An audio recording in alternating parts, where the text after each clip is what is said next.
Welcome everybody to the Fantasy Golf Insider webcast and podcast. I'm Jeff Bergerson, joined as always by my partner, Zachary Turcotte. We are with FantasyGolfInsider.com, where we have all of the information that you need to be a successful and profitable DFS golf player.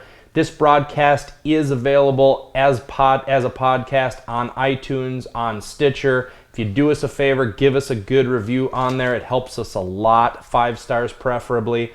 Also subscribe to our YouTube channel so you know exactly when our video comes out each week. Zachary, it feels good to be back after a week off. Oh, are you happy? Did you Slightly. You feel like recharged for some reason?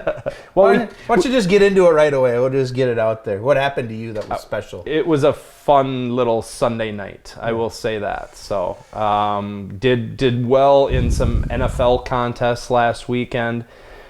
In GPPs, you came over for the game on Sunday night to sweat it with me at my house, and then we did a Periscope. We ended up in second in the $20 contest on the NFL for $100,000. Took sixth in the Millionaire Maker, which was, I think that was another 5 or something. So total winnings of just under 120,000. Yeah, just under 120 on 3,000 invested. So right, not too bad. Pretty okay. Yeah. Yeah. Shocked a lot of people on Facebook to see that later on. We did the Periscope. Thanks to those of you who were on there. It's really a good feeling when you have people like pulling for you, and I think that's like the fun of this business. The major part of why we do this is the sense of community with the Fantasy Golf Insider fans and members. Yeah. I mean, it just feels like everyone's pulling for you, just like we pull for all of them. When they shoot us tweets, it like fires me up, and I'm rooting for them all the time. Their team, right? Exactly. The guys who are in the big contests or the finals or things are going on to stuff. Yeah, it gives us some excitement, some action. Yeah, it's so cool. And people know how hard we work and how many different contests that we play over and over through the years. All the Millionaire Maker contests, just over and over and over again. And you hear us, all the times you come up just a player short, just a putt short here or there, and you get so close. All the time. So many of these things, and people do genuinely feel good because they know how tough it is to get into position to be in that spot. And especially week 1 in the NFL when there's so many unknowns that are out there. So to hit it in week 1 is pretty amazing stuff. It was a fun time. I enjoyed it. A little bit disappointing. I hate to be too greedy, but here's the deal. I mean, you DFSers know how tough it is to get in that position. And when you're like on the 2-yard line twice and they don't hand the ball to David Johnson, they throw a fade in the back of the end zone. To Fitzgerald, because an extra touchdown would have meant another $250,000. And that's kind of the agony. So you're happy, but there's a part of you that's just like, oh my God, it didn't take that much more. Or when they tackle him, when he breaks loose, they tackle him on like the 12-yard line or something. Amazing run from about the 50 where it looked like he might go down the sideline. Right, we're going crazy, and he gets caught from behind, and you're just thinking, whoa, what might have been? But it was fun. It's awesome. So hopefully that won't be the highlight of the football season, but it'll be tough to top. It definitely will. We got a busy show for you. We're talking Tour Championship this week. We're going to talk a little bit of NFL. We're going to talk MMA. So, it's a stacked show. We'll start with, why don't we talk about MMA, right? Yeah, absolutely. We just introduced our model. We've been testing it out, so this isn't like something we just slapped together and then threw onto the site. Hey, we're doing MMA now. Not really our style. Something we've been working on over the last few months with Statboy, who's being very quiet over there. Statboy's here tonight. Yeah, trying to mispronounce names for us already. But we've worked at it with him. It's something that we coordinate really closely. I mean, Jeff and I both been huge MMA guys. From the start? Yeah. I have vivid memories of going to the video store for my birthday as kids and renting UFC 3. Steve Jenham. Right. The reserve guy coming out to replace Hoist. Replace Hoist. Right, against. Because Chemo lost the Hoist, but he hurt him. Were too injured to possibly go on. Steve Jenham comes out of nowhere. And then Chemo comes out as if he's victorious. So going all the way back to UFC 3. We've been following that for many, many years. Yeah. Obviously, we were at UFC 200. We were at UFC 87 when it was back here in the Twin Cities. And, Yep. I watch every event. So when they introduced MMA, I was pretty excited about it. Obviously, it's a little bit different in golf. Yeah. In that you've only got usually 20 to 24 guys to choose from. But there's definitely some strategy advantages that are out there. And so over the last couple of months, the model's been fantastic so far. I mean, it has been incredible. All the different things that go into it, we really look at closely all the way up until the night before the fights go, and we lock in our optimal lineup. And so far, and I know that this is setting us up for a big letdown, but so far we've been 5 for 5. In terms of cashing with it. 22 out of the 25 guys that have been on the cards have been That's winners mind-blowing. So far, so we got to take our hats off to Stat Boy, even though we make fun of him a Eric lot. Dantoff, nice job on the model. He's done buddy. Great so far, and we worked that thing hard all the way up to the wire, because Vegas is releasing late odds that go all the way up until like the day before the fight. So we put a lot of time and energy into it. It isn't something we just slap together. This week there is a card out there. You have to play it a little bit like you do with golf. There's going to be some cards that are really strong and then other cards that are really on the weaker side. This is more of a fight night style card, so there's a lot of younger guys, a lot of newer guys, a lot more unknowns with this card. So I would recommend that if you are new getting into it and you're hearing all these amazing things, oh my gosh, they're winning every week, I need to just shove all in. Don't do that this week.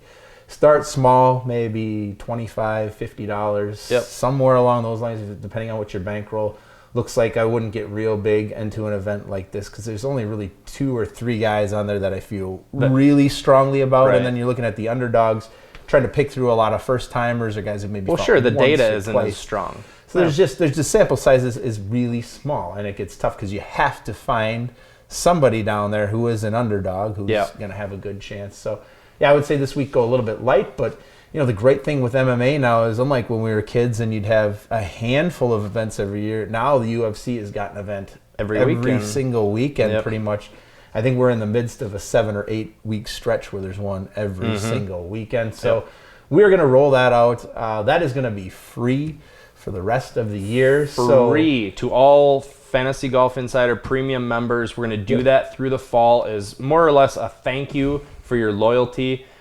We know that fall golf, the fields aren't as strong, the contests aren't as big. You get a couple weeks off coming out. Right. Yeah. So we're going to give to you MMA, the model, the optimal lineup. It's going to be on the home page. We have a banner that says MMA on the right-hand side. You can't miss it. Click on that. It'll take you to the page to see the model, the optimum lineup. We'll post that like Friday night.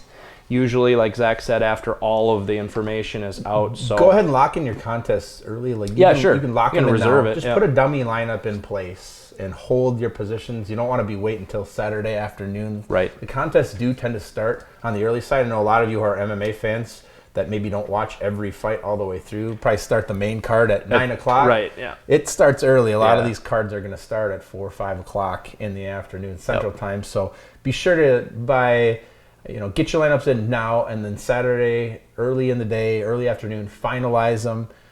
Don't forget about them. Don't forget about it. I mean, check out little things. Like if you put things in right now, and we put in our optimal, look at things like the weigh-ins. How do they look when they weigh in? Did some certain players or some certain fighters end up, missing weight along the way? Was there an elevator accident on Saturday morning that wiped away one of the fights, like there was this last weekend? They had some kind of issue with one of the elevators. Right? Fighter ended up hurting his back, got pulled from the card. So if you didn't check that out, and you'd put in either one of those guys on your card, you're completely screwed. You just really can't afford to take a zero on any of those there like that. So you do have to still pay a little bit of attention, but we are certainly going to be on top of that all throughout the fall. So speaking of free, we're also going to do some NFL content as well. We're working on putting a banner on the right-hand side right by the MMA one that you can just click and go to. Right now, Zach's been sending an email out with his kind of summary article with his recommendations for cash games. We're trying to get the banner up. Hopefully this week we'll have that up for you guys. If that's not up, just email us at info@fantasygolfinsider.com. We'll happily send you Zach's article and the NFL information. As you can tell, we're working on building out MMA and NFL as well. So that's coming. So something to look forward to for you guys. We'll get Jeff to do a little bit of GPP content. We'll talk a little GPP, yeah. Since he's a little bit of an expert. No, yeah. Should we talk a little bit, Zachary, about the Tour Championship? We might as well give people a lot of time to prep for it. Yes. Yeah. Also, well, since we're taping this a little bit later this week, the Euro event is going on now. Check out our Euro model. Again, stat guy Eric Dantoff has come up with a Euro model for FGI, which has been really, really good over the past 2 months. That is now posted and is accessible for European Tour package subscribers. So be sure to check that out. And build an optimal lineup. And the thing with Euro is as the PGA Tour kind of winds down here a little bit. I mean, we have the fall season coming up, so we'll get a lot of younger players. We get a handful of stars making 1 or 2 appearances here or there. But over in Europe, now we're going to get into sort of their big events coming towards the end. Yeah, big names over there. Everyone goes over there. Yeah, exactly. So as we get the race to Dubai that kind of finishes up in November, the next couple of months are going to be big for Euro. So just because PGA here is winding down, Euro is just really going to be getting going. So if you haven't taken a look at that, it's a little crazier than PGA. There's a few more swings in terms of volatility with only 65 players making the cut. But it is exciting. It is a lot of fun, and it will give you your PGA DFS fix throughout the fall. You want to talk about? Did you win Wacky wagers for BMW? I won the last couple weeks. So we had these. The last ones we had were at the Barclays, and those went really well. I ended up going 2 for 2 in terms of sweeping. So I won we didn't get the painting yet, but another painting. Nice. We actually have an artist, Corey, still, who is a big fan, and he offered up a painting if I won, and I ended up winning it. So that'll be here within the next couple of weeks. And then back behind you over here, we've got an autographed Fuzzy Zeller picture. Look at that. With his a vodka, which I've never ever seen before in my life. What's but apparently, it called? Fuzzies? It's called Fuzzies. That's pretty creative. Yeah, right? It is. It was rated 93 outstanding by Anthony D.S. Blue from the tasting panel in January of 2012. Well, right there. I gotta find myself That's some amazing. Fuzzies. Yeah, I'm sure it's still being made. So thanks for that. That's a fun prize. So it doesn't always have to be like a golf club or a set of irons or anything. It can just be an autographed picture of a random golfer. And I'll usually take the wager. So I won those. I'll be looking for a good one here to close the season for the Tour Championship. So if you've got some good ideas, get them out there. We'll get things going on that. And then, and if you want to challenge me in NFL, have at it. We can do some fun stuff with that too. Tour Championship, East Lake Golf Club in Atlanta, Georgia. Course length is 7,100 yards. It's a par 70. We do have some significant tournament history, unlike the BMW, so be sure to check out our tournament history page. It is a Donald Ross designed course, so a corollary course that I was kind of looking at, and we talked about this before, was Sedgefield Country Club. Key stats lined up very, very close. They're both par 70s. They're both 7,100 yards. You look at the guys who play well from the Tour Championship to the Wyndham Championship, I should say, generally kind of match up. So if you want to look back at results at the Wyndham, it's a little tricky because a lot of the studs take that one right off. It's a little bit different. Yeah, not everyone plays in the Wyndham. So key stats this week in this order: strokes gained tee to green, strokes gained putting, birdie or better percentage, par 5 scoring, proximity over 200 yards, and scrambling. From our friends at Fantasy Golf Metrics. Thanks, boys. It's going to be difficult to be contrarian this week. Only a 30-player field, obviously. So and on DraftKings, they have the $4 4 contest with 150,000 people or whatever. But it's only a 30-player field. Yeah. So everything's going to be condensed. Going to be a lot of duplicate lineups, I think, especially when you have a ton of people gravitating toward what I would predict Dustin Johnson ownership being 50% possibly. It's so tricky right there at the top because DJ's been so dominant all season. He's coming in off of a win. I mean, it just feels like it's his year to take this thing down. And that's a lot of the way that these tournaments go year to year. I mean, the last few years, last year, it was Spieth's season, and Spieth finished it up the year before that. It was just Billy Herschel's time for whatever the reason when he got hot and just ran away down the stretch. So it really feels like it's moving in that same direction. Kind of does, for DJ. But if you remember last year, the guy who we felt like was this year's Dustin Johnson was Jason Day. Felt like Day. And he didn't close it out. So anything can happen. It's golf. You never know. But certainly Dustin is freaking locked in right Anybody now. In the top 5 who wins this week wins the whole thing. Right. They control their own destiny. Yeah, exactly, which is exciting. It's monstrous. So you know that there's still a chance. And then all the guys who are just hovering around there, they've still got an outside shot too, depending on how everything comes down. So it should be a really exciting tournament overall. At the top, it's really tricky for me because you and I were talking earlier, and your philosophy so far is 0% or 100% of Dustin Johnson. Yeah, I think DJ. So. I think so. And knowing you, I think you're probably leaning towards 0 right now. A lot's going to depend on the Jason Day injury for me. Yeah. There isn't a lot of clarity on it right now as we're taping this. Next week, we're going to be monitoring the situation. We'll send out an email to you guys, let you know what we think about it. Because he's such a fragile guy to begin with. That's just it. But it works both ways. Like the one he was ill, I think, was it the beginning of the season? Farmers, right? The Farmers. He said he was ill. He came out. He started hot, and then he missed the cut. Right. And then later on in the season, potentially injured, not feeling well, he wins a tournament. I know. That's the tough part with Day. You just don't know for sure. Really, really difficult. But here's the thing: you can't be afraid in GPPs. You got to take a stand. You gotta try and make something happen, especially this week. If you're still out there in the finals, and we do have, I think, 1 or 2 folks. In the World Championship, Golf World Championships. Yep. I think that's where you got to take your shot. I mean, I think that everybody in that thing is probably going to be.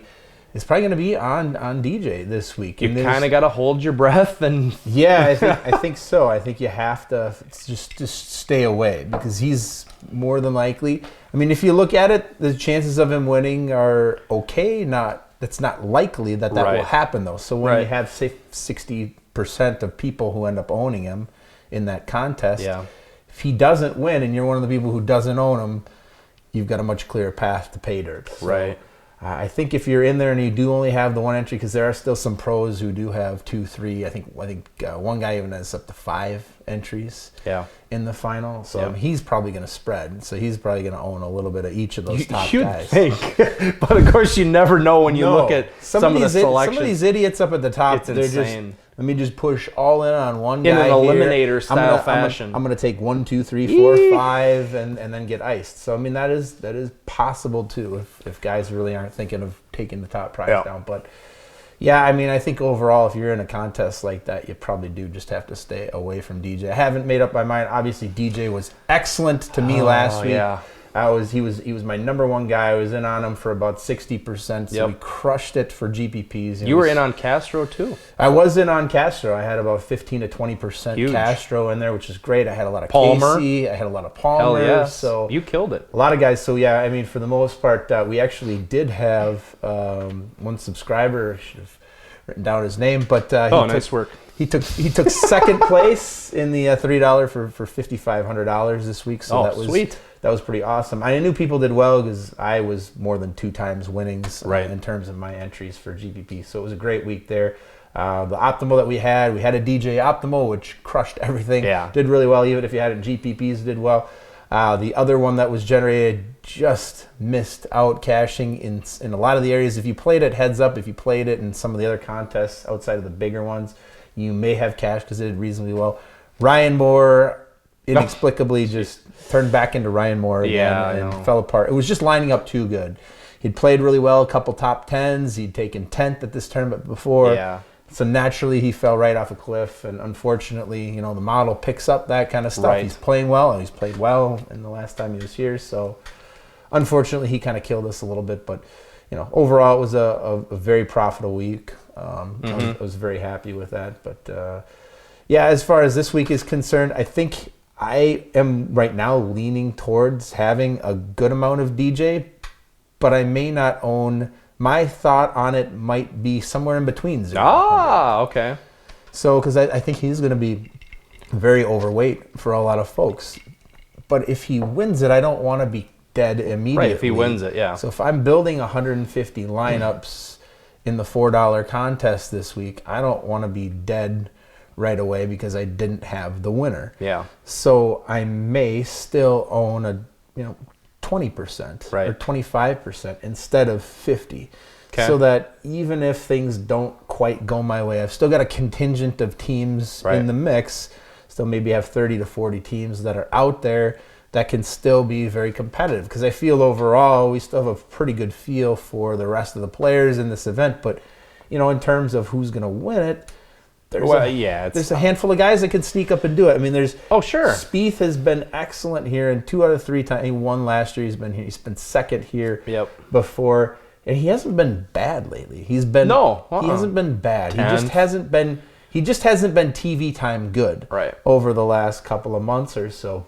But he could be at any moment. And I don't think he's going to be very highly owned. He doesn't tend to be in these types of contests. I could see 15 to 20%. Yep, I'd predict 20. Yeah. Somewhere in that range. Rory obviously had a win a couple weeks back, and people tend to be at least in the DFS community, there are a lot of Rory fans. Yes, there are out there. A lot of what I would even qualify as fanboys. They're gonna bring Rory onto their team regardless of how he's playing. They're not gonna take an objective view at all. They're not gonna look and say, well, geez, his approach game is pretty bad right now. He can't putt right now. Well, he's got a new putting coach. We putted well for a week. And then he sucked again last week. So, but there's going to be a lot of Rory fans because there typically are a lot of Rory fans. So I'm thinking if you do want to be a little bit contrarian there, I think you do own I think you do own a little bit of Spieth right there. Yeah. I probably will still own some Adam Scott. I don't know how you stay away from him after 3 straight 4th place finishes. Pretty crazy. Looks like he's pretty locked in. Looks like he's pretty well locked in, so I don't know how to stay away from that. If you're not going to start with DJ, do you know who you are going to start with then? What I think I'm going to do, and this is part of being contrarian. So there's a couple different contrarian thoughts I have, how to separate yourself from everybody else with this small a field. One is kind of the obvious that we've talked about numerous times before, and that's leave money on the table. Yeah. Oftentimes when people are building lineups, they get it right down to the $50,000 number or within a couple $100. So if you really want to set yourself apart, leave salary cap left over. Leave 600, 700, 800. Even this week, I would be comfortable saying 1,000 or 1,200. Anything beyond that might be a little bit too much. Another way to kind of be contrarian this week is going away from the big guys. Now, not too many lineups are going to be without Dustin Johnson, Rory McIlroy, like you're talking about, or even Jordan Spieth. So if you go away from those 3, is it dangerous? Obviously. But if you go away from them and stay in the more of the middle range, the 8 to 9K range, and go with some of the lesser owned guys. You can definitely start a team this week with like Patrick Reed, Matsuyama, Paul Casey in that range. Because if DJ doesn't win, it's definitely not beyond the realm of possibilities that none of the other guys are going to be up there. I mean, Rory could be all over the place. Oh, yeah, never know. He's finished everywhere. If Day's banged up, you don't know where he finishes in this event. Right. And Spieth really hasn't had any big runs for a win since he did win back at Dean and DeLuca. So if it's not DJ, it very well could be somebody who rises up and takes it down from kind of out of nowhere this week. Obviously good players down in that 8 and 7K range that are definitely capable of winning this. So when you look at that 7K range, there's a few names that stand out to me. Charles Schwartzel, 7,700. He's been consistently underpriced, in my opinion. Roared to life on Sunday last week. Finished really well. Yeah, in which those no-cut events, you're never dead until the thing is over. You know? Guys can just look like Gary Woodland was just going to kick it in all weekend. And you're never safe. No. Either. Jason Duffner. God, they could be playing well. Just feeling so good owning about 20% of him. Had him on the cash teams day 2. He's -8. He looks like he's going to be contending, and then shoots +10 the rest of the way. Yeah. And, I mean, it was just all downhill. I think he had a bogey and a double bogey to finish on Friday, and then just let it carry over for the rest of the weekend. So that was a little bit rough, but that's the excitement of it too. Yeah, the stress level isn't there on the Thursday and Friday that it normally is with the cut. No, you really don't start to care until later on in the weekend. Because it doesn't really matter all that much. Things feel like they're finally, getting into position. Yep. You mentioned to me that a couple names down at the bottom, Siwoo Kim, Emiliano Grillo. Yeah, I think Siwoo Kim probably isn't going to show up too much because his stats were so all over the place at the start of the season that people are going to look at the numbers this week and they're say, oh, well, he's playing well, but the stats really aren't there for the course. But the stats have been improving over the last couple of months, and he's been playing great. Obviously, he had a win not too far back at the Wyndham. Yep. And so he's been playing fantastic golf. He's at 6,700. He fits on the most rosters. Kevin Na down at 6,500. Sure. I mean, that's only $400 above the minimum this week. I don't think he can win, obviously, at an event like this. I just don't. Or any event. That's just it. That's just it. He's not going to win. It would just be a great shock if he showed up at a course like this and pulled something out. But he's probably not going to be the guy who's in last place either. I mean, that's a thing that you're trying to avoid this week. You don't want the guy who ends up finishing 30th on any of the teams this week. And I think Kevin Na more than likely finishes somewhere between 10 and 15. So on the upper half of things, he's not going to damage your team if you've got him on there. So I think he fits really well in cash games. GPP, it's real close. If you think he can sneak into that 7 to 10 range in terms of finishing position, you can lean towards rostering him. If you think he's more towards 15, not good enough. No. So he's real borderline for me as far as if I'm going to end up playing him on GPPs this week. Yeah. You know what I'm going to do this week? Oh, this is going to be fun. I never hold a grudge, right? But I'm going to get back at somebody who I owe one to. So you're going to be 100% Paul Casey. Who else? Oh, you just said it. Oh, that's it. You just blew it. I'm going to recommend and like Paul Casey this week. Wow. That is the kiss of death for that little dwarf guy. Back-to-back second place finishes, and he's had 2 top 5s at the Tour Championship. Yep. So, and I'm recommending him. So watch for Paul Casey to just shit the bed this week. Wow. 100% Paul Casey? Because I owe him one. I didn't say I'm going to pick him. I'm going to recommend him. Oh, but just for the kiss of death. Wow. I don't think I can. It's not the kiss of death unless you own him. If you recommend him and you don't own him, he is going to do well just to spite you. Really? Yes. Oh, God damn it. Of course. Well, I better. You're going to get 1,000 tweets. Thank you for recommending him. We won the whole world this week in golf. How did you do, Mr. Big Better? I don't know if I can own him, though. Have you not owned him at all since Boston? No, I have. Okay. I have. I've owned him a little bit. There it is. I know.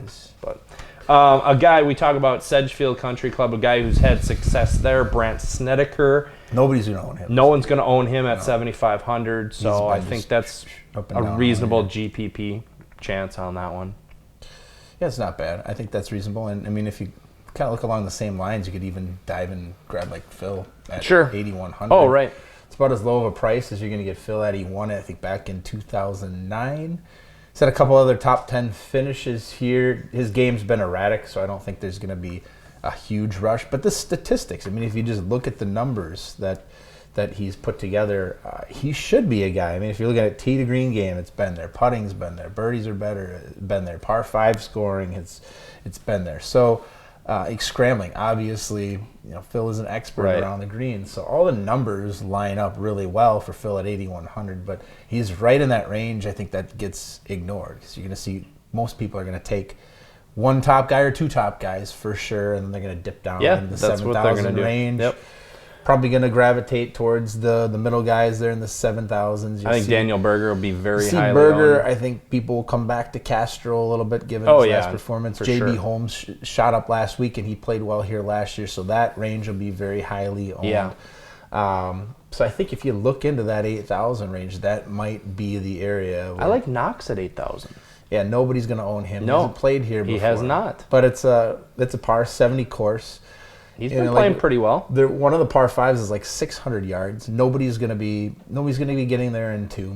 Maybe DJ will try it just for fun, but probably not for the weekend. So it's not really gonna be one area where guys are necessarily done if they're not fantastic in terms of being bombers. And Russell Knox, he tends to be pretty good at these par 70. Yeah, he is a outstanding ball striker. If he can ever just putt, exactly, he does well. The tee to green game is going to be there for him all week, and he's going to have opportunities. His proximity play is fantastic. If he wins this week, he could potentially be Player of the Year.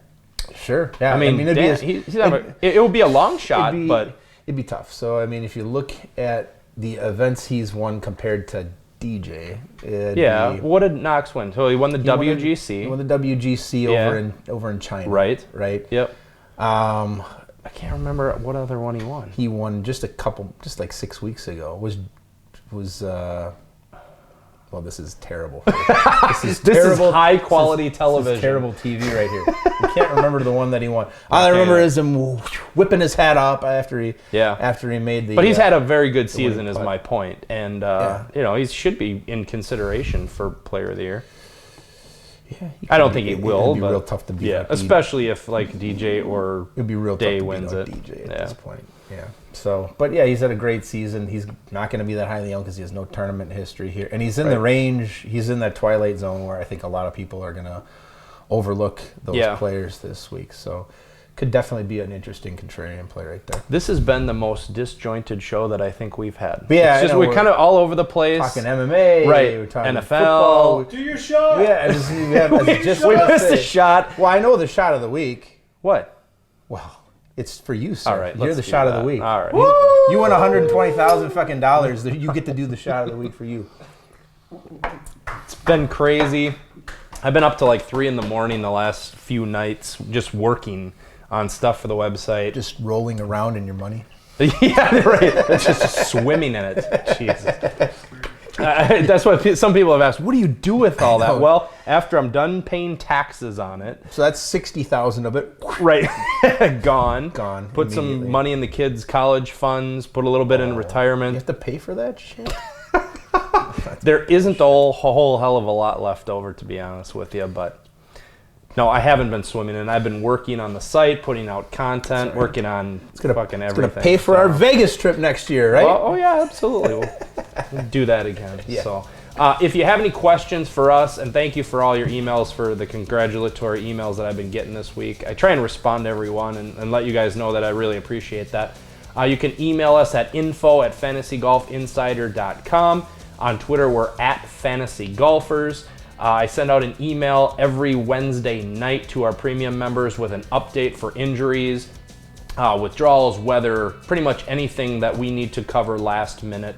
So look for that on Wednesday nights before tournaments. We'll be tracking real close tonight for Euro just to see if anything arises or comes up. Yeah. Obviously, So we're shooting this on Wednesday night this week. Normally we shoot on Monday night. But we'll be up late working on stuff tonight, so we'll watch pretty much all the way up till lineup lock to see if anybody does end up pulling out. See if anyone gets a bee sting or something. It's always random something garbage. stupid and new. Yeah, we could have done the shot for Thomas Peters. Yeah, unbelievable. He got a bee sting. That was Jesus. That was new. Yeah, crazy. We do Periscope, so look for that on Tuesday and Wednesday nights with Jason and Zach. Anything else to add, or should we wrap her up for this week? Let's win another 6 figures. Let's do that this weekend. Good luck to everybody, and we'll talk to you soon. Good luck.